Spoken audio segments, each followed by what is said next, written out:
Oh, you covered it. That's not good. What happened to your finger? Burned it. I was making tea, and it was Steaming. I Oh, pulled the that top hurts. So guys, we're here at 30A Beachside, and I've got a special edition of InstaGRAN for you today. I'm here with my grandmother, Gloria Sladen, also known as Gran. Gran, how you doing? I'm doing good. I think we've already hugged and everything, or I'd give you a hug. Just, you know. Oh, yes. So we're good on the hugs? We're good on the hugs. Yeah. What's your favorite part of being at the beach right now? Going down to the ocean. Going down to the ocean. You've always loved the ocean. How's your skin dealing with the sun's rays? Fine. You doing fine? I'm doing fine. Any, as Pap used to say, melanomas? You got any melanomas? I had a one taken off my face. Well, I'm glad you got that off of there. You feeling better? Yeah. Well, Gran, it's September 10th today. I believe today's what, Thursday? The days are running together. Mm-hmm. All right, so it's Thursday, September 10th. You know that means tomorrow is September 11th. Right. Now, we were watching the news a little bit earlier up on that big screen, and they're already getting ready for the tributes to 9/11 and talking to firefighters who were in the building, all that kind of thing. And everybody seems to have a 9/11 memory, like where they were when they heard that plane hit the Twin Towers, or the two planes actually. Where were you, Gran? I was in O'Fallon, Illinois, with my friend Mary Lou Thomas, and we were strolling her twin granddaughters in a mall there in O'Fallon, and we got a call from her son-in-law, and he told us to get home and turn on the TV. Yeah, and when you did that, how soon did you realize what had taken place and that it was a terror group from the Middle East and all that? How soon did that hit you? It didn't take long. Yeah. And it was a horrible, terrible time for all involved. Oh yeah, well, you know, there was one group, I was at Georgia Tech at the time, and this is the first time I ever saw firsthand hatred for America. And because I always, you know, growing up in Tennessee, and I had a decent worldview growing up in the church and learning about the Middle East and all these things, but it was the first time that I ever saw people celebrating something like that. I was in the student center at Georgia Tech, and I was overlooking, now everybody kind of cleared out. We'd all seen the news, we knew what had happened at this point. It was maybe 4 or 5 hours ago. I don't know that both towers had fallen, but one of them had not. And there's still people. We were at the student center, which no one was hardly there, me and one other baseball player. And we're looking over the balcony down at the lower area, which was a cafeteria, and there was a group of, you know, I don't want to put a nation on it, but they were definitely Middle Eastern, what do you call it, exchange students, something like that. And the second tower fell on the TV, and when it did, they started cheering and high-fiving. And these were students at Georgia Tech, probably on a full ride, and I remember just this sense of complete confusion, like, because I thought maybe they didn't understand what had happened. I just did, you know, even if it was me over there, I wouldn't be celebrating, you know, knowing that people were dying and seeing those towers collapse with these kids. I mean, they were kids, but they're college students celebrating it. And I realized, man, this is weird. This is really weird. But nowadays we're seeing a lot more of that. What's your take from your generation, Gran, on hearing a story like that? Because that would have been around 2001. Do you have any insight or thoughts on that?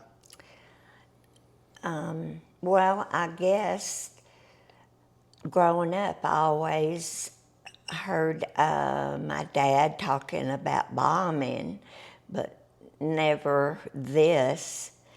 And they would have been heartbroken had they still been living. Yeah, yeah.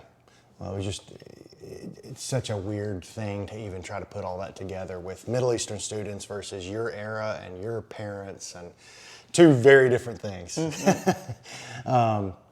Well, let's play a little game. So I know we've hit the deep stuff now. Let's have some fun.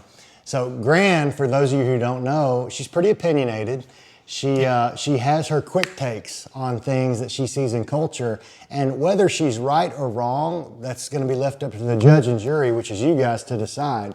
But we're going to do a little word association. So, Grant, I'm going to throw out a name or or an event, a place, something, and I want you in one sentence or less. You cannot go into a long diatribe. One sentence or less. Okay. Give me the InstaGRAN. Give me the InstaGRAN take on this subject, okay? Okay. All right. Let's go start in 3, 2, 1. Joe Biden. Sorry. Sorry you voted for him? I did not vote for him. Okay. Afghanistan. I feel compassion for the Americans that are still there, and from all of the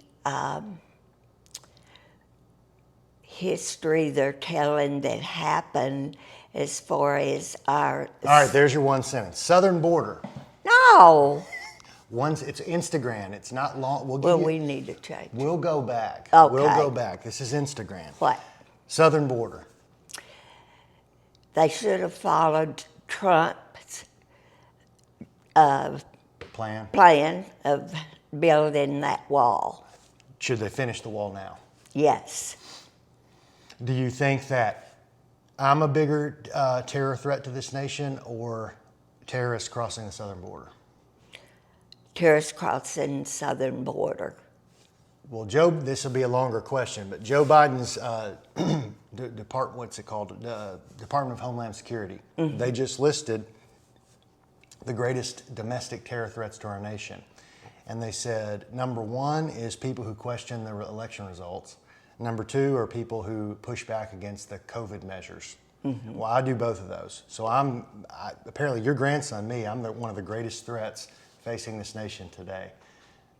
Would you agree with that? No.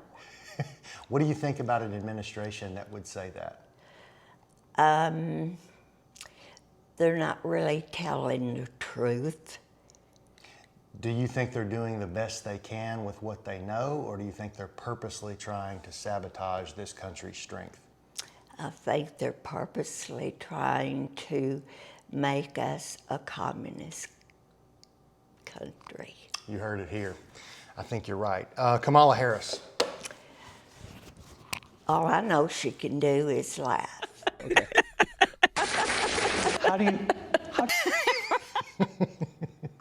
Okay, yeah. Are you familiar with the 9/11 truth movement? They call these people 9/11 truthers. You familiar with that? No. Okay.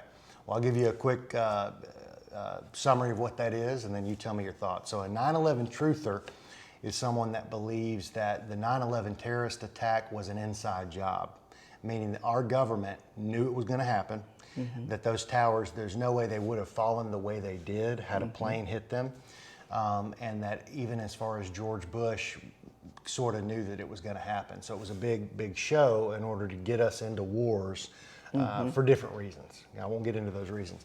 Do you lend any credibility to that idea? I would say I believe that there were people in the U.S. working on that, yes. Wow. I didn't expect you to say that. So give me, you don't have to be super specific, but when you say there were people in the U.S. working on that, so people that kind of knew or maybe were shaking hands behind closed doors with the terrorists saying, yep, you're going to do this, would it have been people in the CIA, FBI? What do you think?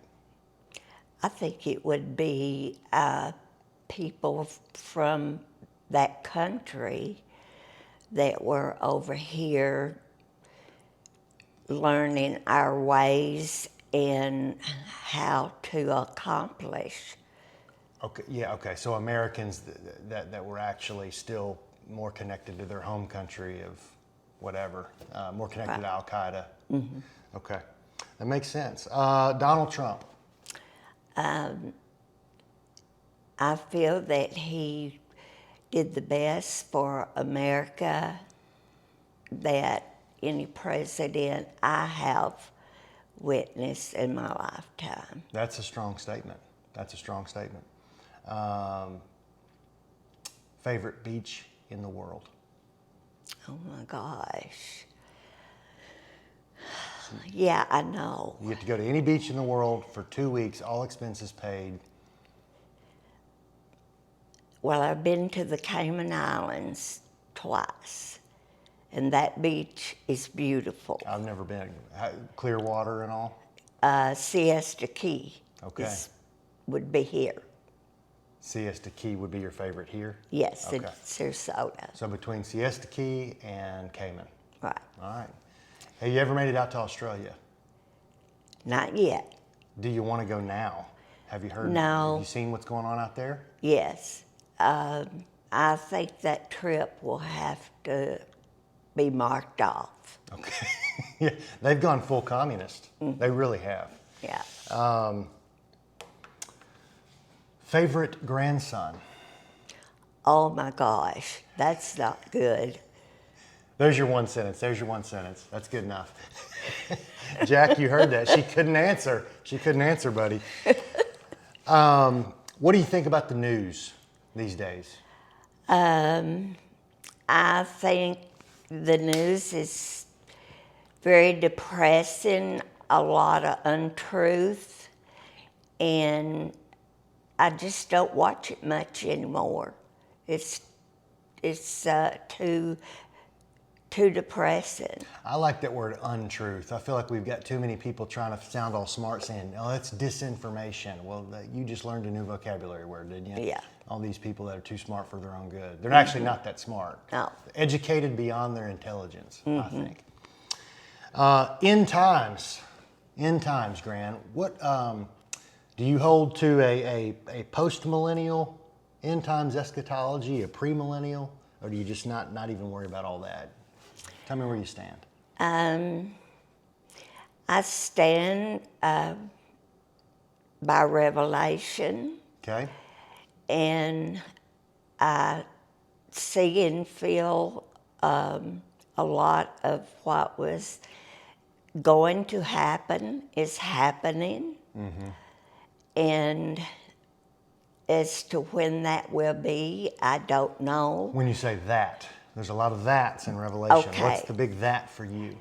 The big that for me is when the Lord takes us to heaven. Would you call that the rapture? Yes. You know, the word rapture is not in the Bible now. Well, it should be.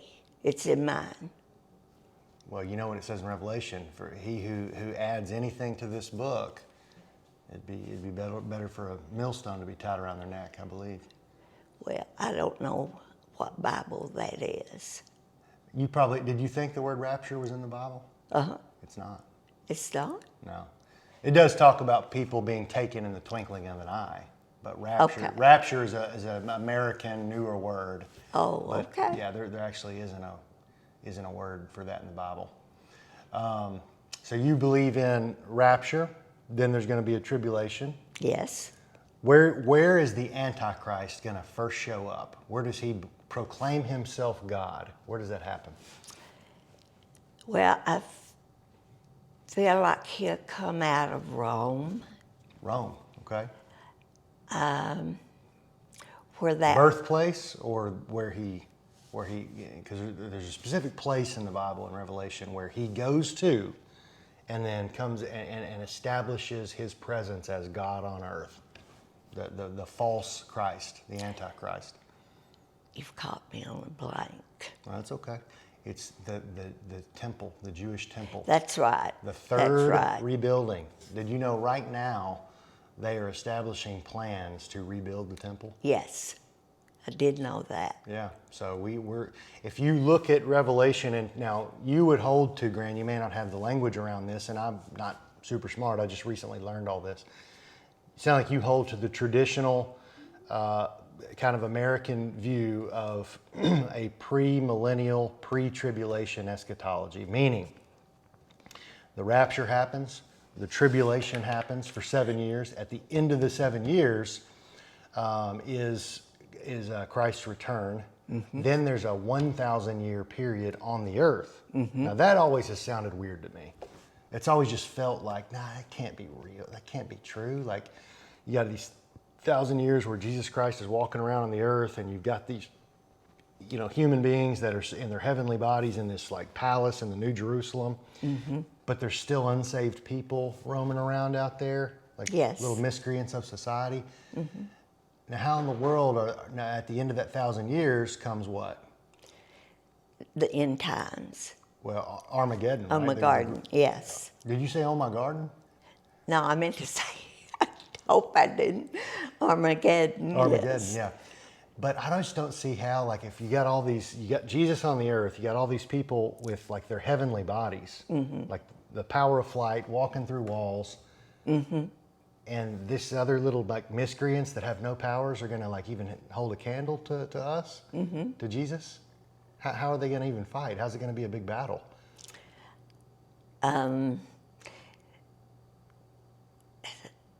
There's, you've caught me way off. You didn't expect it to go this route, did No. you? Well, maybe it could be this. You know how they say that Satan will be locked away for those 1,000 years? And then he gets released, right? So maybe his Yes. power strengthens the little people dwelling in the mud out there in their mud pits while we're in the New Jerusalem. Well, I think you and I have been taught a little different Okay, what on that. I would think that would be when times will be so bad that they will be begging and pleading for it to end, or am I not to that yet? They being the people that are not saved. Right. I don't know. Honestly, that's the thing about Revelation and end times. They call it eschatology, which is the study of last things. And in the study of last things, it is tough to look at the book of Daniel, which is very prophetic, to look at Revelation, to look at the various things Jesus and Paul and the other disciples and apostles said. It tells a story, but it tells a story that can be very literal, or it can be very figurative in certain places. It's just hard to know, I think, what it's actually like drilling down at for each specific thing. So I don't even know exactly what I believe about end times. A lot of people say you got to believe this or you're wrong, and I just think there's a lot of pride in that, because it's a lot of the language is poetic, and it's just tough. Don't you think, some of it? Yes. Some of it's clear, but some of it's tough to know is this a picture being painted here, or is this a literal thing? Well, next time I see you, I'm going to bring my study I did in Columbia, Okay. South Carolina, on Revelation.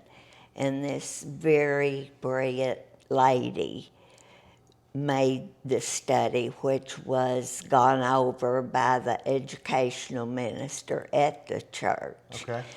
And I needed to gone over that for all your questions. Well, it was meant to be word association, but I just kind of went deeper with you because I wanted to know what you thought. Well, let's jump back for a couple more little word association things. Well, one thing to know about my grandmother, InstaGRAN, is she worked at the unemployment office in Kentucky for 40 years, maybe? No. 20, 30? Long time. I was around there about 25 years. 25 years. Let me start that over. Yeah. So one thing you may not know about Gloria Gran is she worked at the unemployment office in Kentucky for 25 years, give or take a year or two. And so you had a lot of history, background, and experience working with people who were out of work. You've told me stories. There were some people who just lazy as all get out, just wanted the check. Other people really needed help. They wanted to find work, right? Right. What is your take on the current situation regarding people who are unemployed and all of the government, stipends and handouts and different things? Well, Jeremy, I can't believe hardly what they have done. They being federal government? Yes. Okay. I guess President Biden is overhanding these hundreds of dollars out every week to these people, why should they go to work? Everywhere you go, you see help wanted. And it is keeping those people Yeah. from taking those jobs. Yeah. And the way it was done when I was working, they might have got a federal extension of the same rate. Right. But they knew they weren't going to be able to live on that, and unemployment, regular unemployment, quit at 6 months unless there was a real low average of unemployment, statewide. Sure. Or, Right. Yeah. and they don't realize they're sitting on the couch getting this money, but it's going to hurt them out there when they retire. They're not going to have any Social Security on that period or a pension, and it is devastating to the restaurants people and all the lower paying jobs, and I think it's really bad. Yeah. Oh, me too. Well, I think it fits perfectly into communism. If you're wanting to bring on communism, Right. and the Chinese Communist Party, they want that for America badly because Right. they want us to be part of that global system of communism, one world control. Right. But if you get people to rely on the government for their sustenance, for their livelihood, and you get people who are the producers having to pay their taxes to pay for those other people, what also, it takes the benefit away from those who are working hard or being creative in their life to make stuff happen. All of a sudden, a big majority of their wealth is going away from them, so they lose then interest to keep going. Right. So pretty soon they will be on the couch because you can only take taxes so high until your entrepreneurs and others that are making the money decide this ain't worth it. This is Right. too much stress and too much work to be paying for everybody else out there. Right. Do you know Alexandria Ocasio-Cortez? Yes. That glasses wearing Yes. wannabe congressperson that thinks they know everything and they know nothing. Right. Well, she said recently people should not go back to work. The system was broken before and it needs to stay broken because that is going to work and working 5 days a week for this many hours is wrong. So I think, and she calls herself a Democrat socialist, which that's baby communism. Don't you think that's what they're hoping for? Is if enough people sit on their butts, they'll become lazy people and they'll have to rely on us. So the government gets more and more power that way, right? Right. And then I see it as the Democrats getting more votes if they just hand out. And that has been for years, because when I went to work at the unemployment office, I didn't probably make as much as the person that had maybe a couple of children, and they were drawing assistance, had a medical card. I was not making as much as they were, but I was taught you work. Yeah. You don't sit, you work. And I wouldn't have a pension or Social Security today if I had gone that route. Yeah. Well, I mean, work provides meaning in your life. Right. I mean, there's, especially for me as a husband, father, and provider, being a working person and bringing in income, it provides meaning. Right. If I was not doing that and I was just sitting around, I think there'd be a sense of worthlessness that would come over. I know it would happen. Right. Shoot, if I sit around for 2 or 3 days now and don't do anything, feel that sense of worthlessness. So Yeah. it's there.